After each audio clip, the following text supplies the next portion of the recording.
Yeah, so I'm Omkar and we're Juniper Robotics, as you guys mentioned. Thanks for the introduction. We're going to be talking about finite state machines, which is basically like a software, like structural, architectural thing, and then JUnit, which is like an automated testing thing. Yeah, Vivan Shah, and I'm also a software team member as well as OnCars. So we'll begin now. yeah. So um, we'll start with finite state machines first. Um, so finite state machines are a software architecture or like basically a way to arrange your code. That's what I mean by architecture. Um, and they that like breaks all the behavior of a robot into different individual states.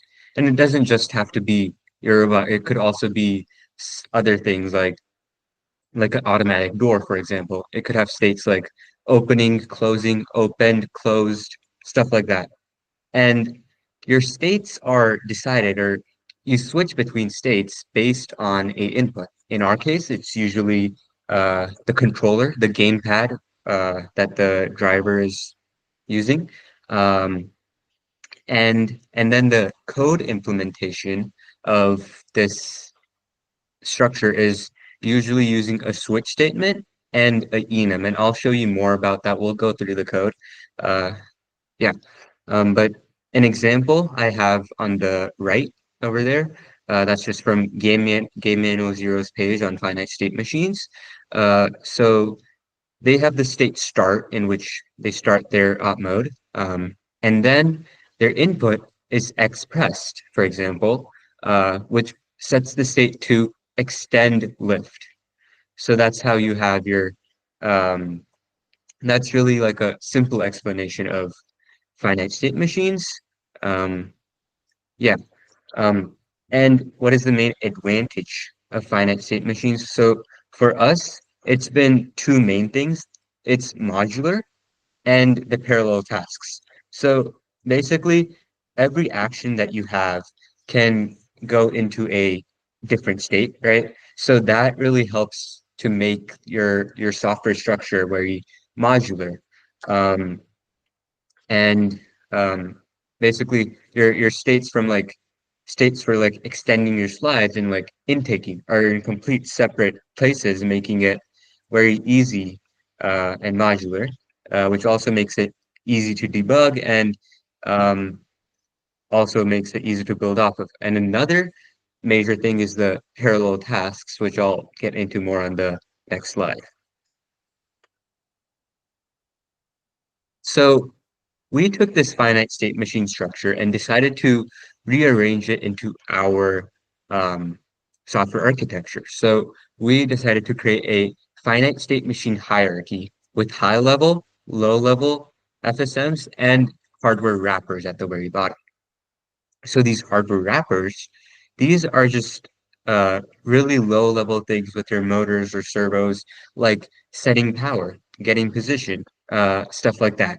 And then you have your low level FSMs. These basically are status FSMs. They go you read a sensor or like an encoder, uh, and and then you go into a certain state based on the sensor and you don't do anything in that state. You don't issue any commands to the robot in that state. But then the high level FSM, it can use these sensor readings. It checks the states of the low level FSM, and based on that, it will issue the commands to the robot. And it also checks the gamepad readings. So based on all these inputs that the high level FSM is getting, the gamepad and the sensors, it will actually do the action on the robot. So it will actually command the robot to like extend the slides or something like that. And then finally in main teleop, we have um, this all like integrated. The high level FSMs are updated there, which basically makes the robot run. And just a little bit about this pyramid here.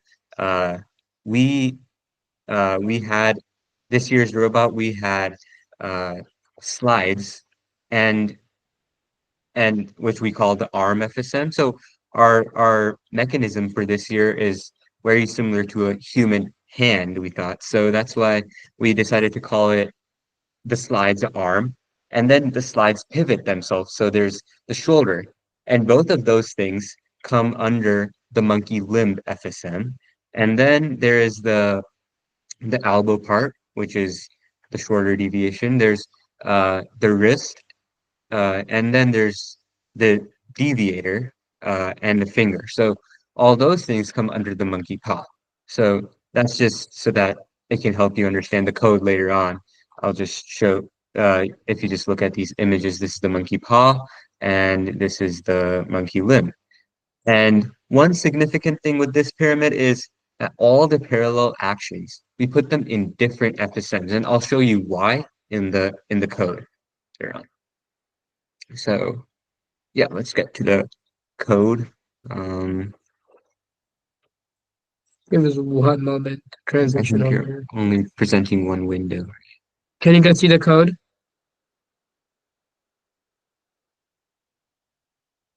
No, we can't see it. You guys can see it? No, we still see the presentation. Okay. Okay. 1 second. Hey, now you guys see the code? Yeah. Yes. Yeah. Okay, great. Yeah. So we'll just use we'll just use the monkey limb as an example for our presentation. So first, there's the hardware wrappers I was talking about. So in the monkey limb, there's a arm motor wrapper, which has just like set position, read position, methods like that, very like low level things. Similar one for the shoulder. Um, and then there's the arm and shoulder low level FSMs. These are the status FSMs. So before I was talking about like the enum and the switch statement, right? So this is the enum. In this, it's basically a list. You would define all your states like that. Um, and then you have your FSM, which is a switch statement in the high level FSMs, but here we're not actually doing any action. So it's just really going into a state. So we really don't have the switch statement here, but we still have a method that we use in the high level and we use in all our FSMs, which is to update our state. Um, Over here, it's just like a lot of if statements to set your state according to the sensor reading, which is an encoder in this case, the encoder of the motor. And then you have your high level FSM. Here again, you have your ENO. And then we have one method here, which is find target state, because this high level FSM is actually taking the inputs. So it's taking these gamepad buttons from main teleop. Um, and then it also sets the states based on the low level status states. With a combination of both of these, it decides which state to go in with this find target state method.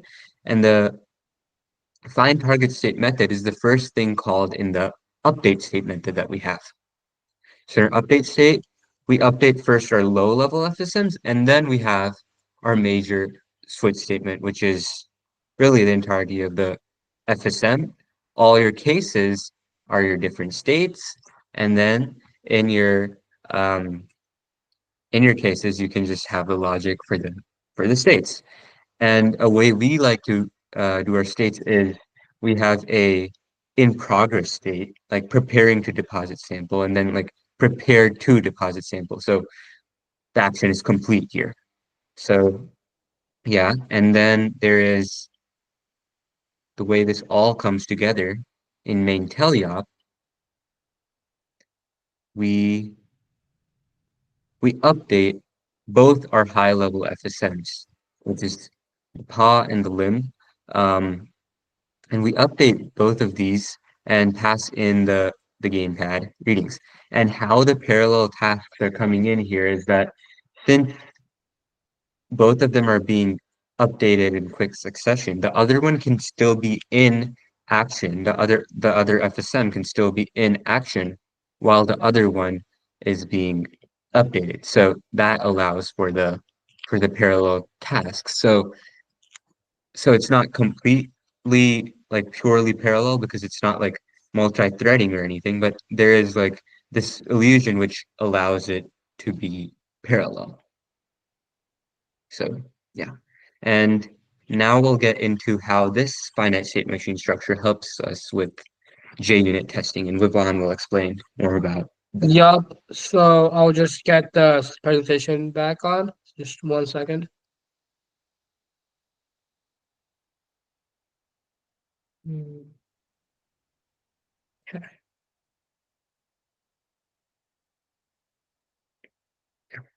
You guys can see the screen, right? Yes, we can Okay. see it.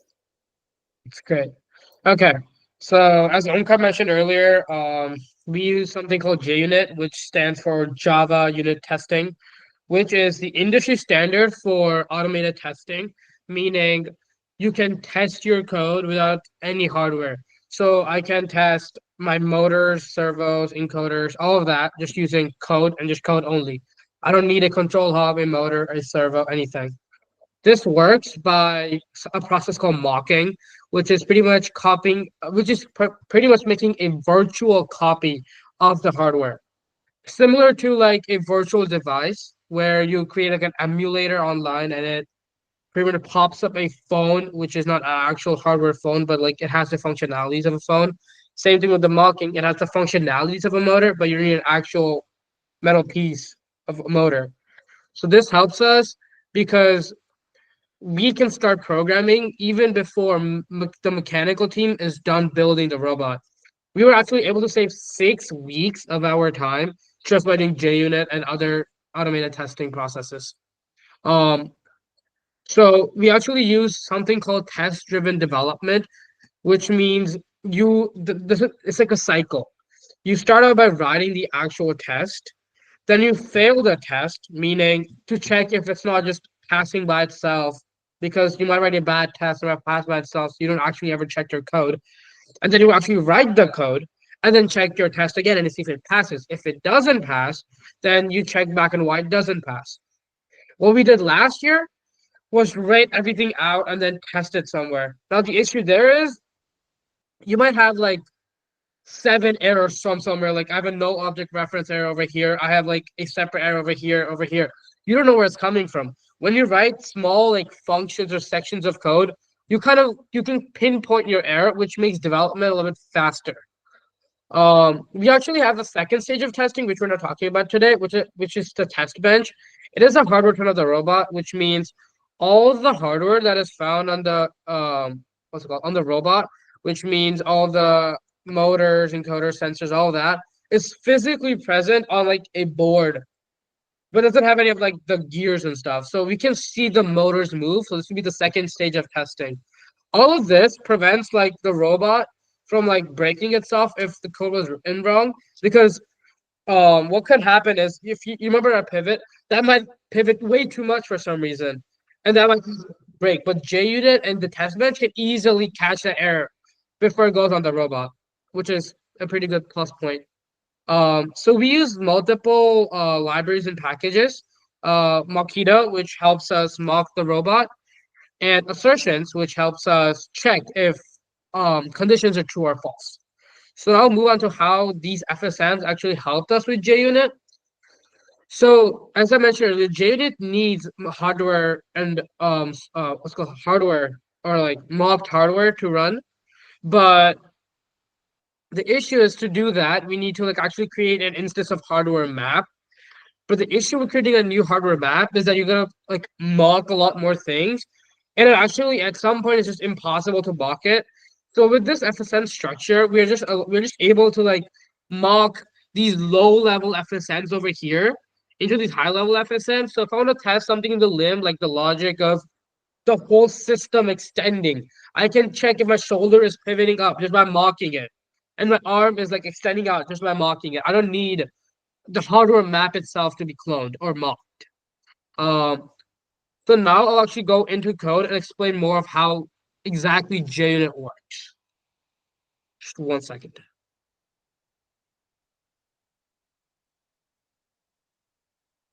Um,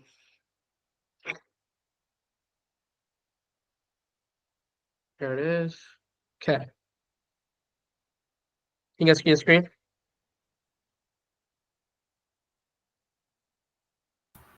Yes. Okay. Thank you. Okay. So now onto the tests.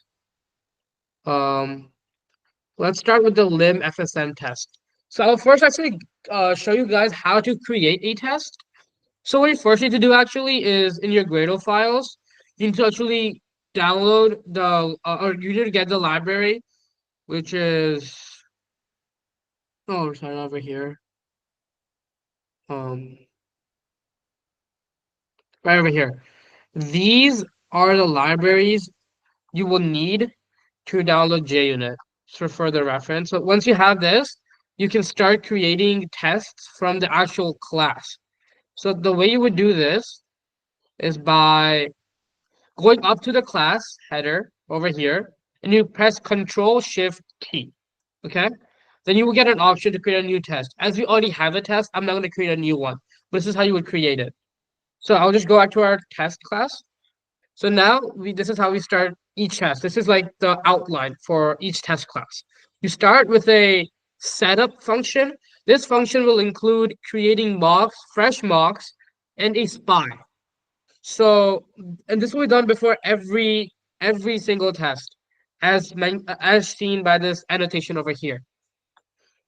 So I mentioned earlier, right? The mocks are pretty much just like a, let's say, a virtual version or a completely like fake version of the class, but the spy is like the actual version of the class, but with some of more of its backends like nullified. So I can still get like values you can still run functions because in mocks, if I run a function with like code that like adds a number, it's not gonna do anything. This is gonna be like a function header with nothing inside of the body, which is not good. I mean, which is what we want for mocks, but for spies, we actually want it to run the actual functionality. So that's why we differentiate the actual system under test from the mocks. Oh, one thing I forgot to mention is the thing you're testing. It is a good practice to name it SUT, which stands for system under test. So now go to one of our tests. So for one of our tests for find target state looks like this, and we actually even have an outline for each of these tests. So the test starts out with when statements. When statements are pretty much statements which return a value if that function is called. Because right now, if I call this function, I'm gonna get false because the condition here is not really met because I haven't run any code, right? So I just want JNU to know this because I'm just testing functionality. I don't I don't care if it was not in specimen for now because I just need to check what if it was in specimen mode. Sorry. So we just set it to when you call this method, always return true. When I call deposit a specimen, always return false. It doesn't matter if it was in there or was not in there. So that's your prerequisite to running the test. Then you actually have the function you want to test, which is in this case the find target state. And then the last step would be to check if your desired action was completed. So in this case, if all three of these actions were met in real life and the wide press was true, then I want my state to move on to prepare to intake specimen, which is what would happen. And the way you would run these tests would be by clicking run lim f, or you would just click this little arrow over here to run a single test, or over up here you can run every single test down here. So I'll just actually this will take too long, but it will run out. So that's our find target state. Um, I'll move on to our update state now. This is our update state. So here, this is your actual logic. So it's the same type of outline when, like all like the prerequisites, but then we have one more thing. the set current state and set current mode. This is also a prerequisite, but what happens is we actually need to go into like a state, right? For the lim FSM, and you cannot just return a value to true to go into that state. So we have to like manually, we gotta act like find target state, but manually. So this you can think of as find target state, and then now this is actually moving into the update state, so it's actually gonna run the function. So now we have something new over here, verify. So what verify does is it checks if your mocks, only your mocks, if one of the functions the mocks were called. So in this case, in the preparing to intake specimen state, I never want the ARM FSM to call retract, which is what I'm doing here. So I'm doing verify, ARM FSM the retract is never called. I can also do like it's called at least once or at least twice, stuff like that. But there are many functions you could do over there, but we chose to go over never because of our algorithms. And then we have our search statement, which means check if this was done. So this is pretty much how Jada would look. One more thing I forgot to mention earlier was just to show you how our FSMs just played a very crucial role in making JUnit so much easier. Because you see over here how we just mock the FSM. I don't need to go like motor one dot mock and like motor two dot mock, motor three dot mock, and then like mock the hardware behind it. It'll be like 50 lines of code of mocking, right? Here it's one line. Um, so that's more of like the FSMs testing. Something else you can also test is like your algorithms. So I'll pull up a algorithm we have tested. So we have something called feed rate, which is like a linear regression on the joystick for the arm extension in and out during the intake in the submersible. So what it would do is if I have the joystick coming out at like a certain position, it would move that that arm at a certain velocity. So to test that function, we made two demo tests for you guys. One is to check what if no input was provided. What should it do? So here and actually before I go on, this is like a pro tip. You guys should have a base test, meaning what if nothing happened? Does it still keep it at nothing, or does it like change it to like 10 or 20, which is not what we want. So you should always just have a base test like we have over here, where write 0 and equals to 0. So that's that. And then another one we have is when your right joystick is 0.5, just a random value. So this is actually we don't have any prerequisites in this case, except setting target position, which is just setting it to 5. But this cannot be a when because it doesn't really call it to get a value, it does it to set a value. So for now, this is like the variable to no, this is a function we're gonna call. This is just to make it more readable, this feed uh variable, and then we're just checking if the current feed rate according to the method remains the same. Where this would really help is, I mean, you guys might think this is just rewriting what I already wrote, right? But this really helps when you're refactoring your whole code, because sometimes you'll be like, oh, this code doesn't look right. It might be too long, too little.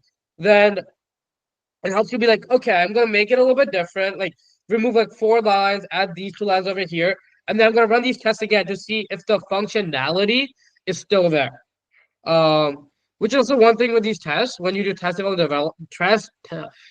driven development, is you actually don't write like too many lines, because if you run all your lines and you're like, okay, this how it works, right? But it might not be the amount of lines you want. It might be too many lines. So you can shrink it down by just using these, because okay, like I will just write my tests. I'll write my functions until it passes the test. The moment it passes the test, I'm done writing the function.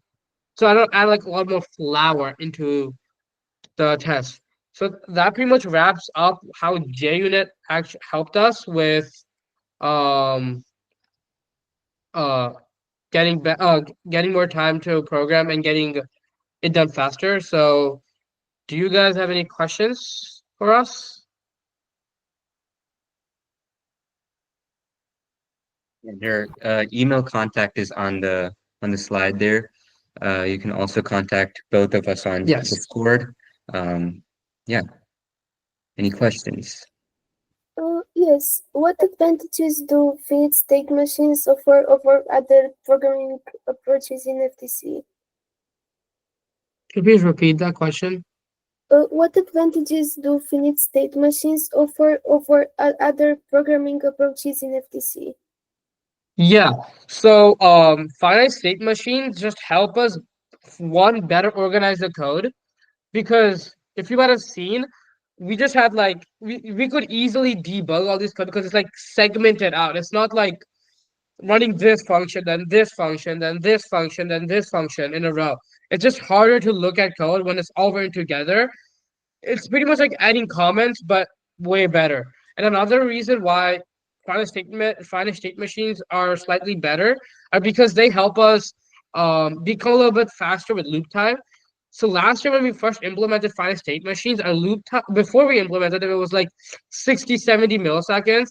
After the implementation of finite state machine, it drops to like 40 milliseconds, which is pretty good. And it really helped us for our PID because PID is really sensitive on loop time. So if you have a lower loop time, it's better for the PID. So it has a functional advantage. And another major functional advantage would be the parallel tasks. So that can really just make your robot faster. It can bring your time down. So last season, our cycle time was down by like 20% just because of these parallel tasks. Because you can do anything that's in a different finite state machine in parallel.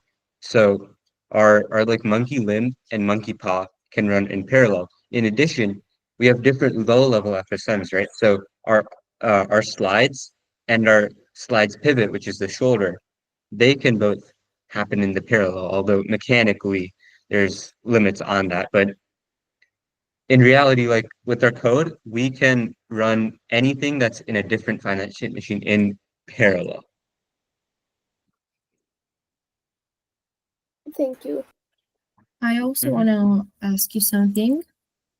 Um, how do you teach new programmers on your team to understand and use state machines effectively? Yeah, sure. So basically, I think the best way to start is you make one finite state machine. You first uh get familiar with the finite state machine structure. You first just learn how to make the enum, learn how to make the switch statement, uh, and then you can get more into the uh, multiple finite state machine structure. So um, it's just I think this method that we do it in can be great for uh, beginners. It just has to come in different steps probably, and it can be really easy to understand if it comes in steps. Um, And if you guys are if the team is like used to flow charting or just writing code out, it becomes really easy because the way we designed our FSMs is just by flow charting all this down. And you just have an if statement and it goes over here, and you have another if statement goes over here. And then in the switch statement, the cases, they just have like lines like that just have to go in order, right? And also, the way we made ours is we just have states that are based on the robot. So like if my arm is extending, I have a state called extending. So that's pretty straightforward. What it has to do, it has to extend the arm out. So this version we have over here is much simpler than command based, which I've tried using before and has just proven to be more complicated than it needs to be. So that's one of the reasons we it also. also gives you more of a advantage with like optimization and stuff like that because you have like basically you have full control over your command base because command Mhm. base you lose some control over the code. Here you've really written it, so you can change anything with your FSMs that you want. And also I think with the new programmers that you were saying, the functions that we have like update state, find target state, I think that's a great place to start. Just like understand the functions, understand what each function is doing. I think that's a great way to break it down so that people can understand it. Thank you. That's some great advice for FTC programmers that are just starting their journey in this competition.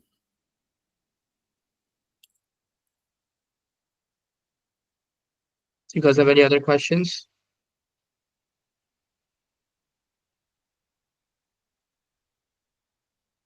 Well, if nobody has any other questions, we really want to thank you for taking your time and making this amazing presentation. Thank you for inviting us over here and letting us present. Yeah, That was a good opportunity. thank you. If Glad you to hear guys have that. any additional questions, you can always Just contact us. yeah. We're happy to help with any of the stuff we presented about. If you just type in 164 for that in Discord, you will just find us. Thank you. Thank you.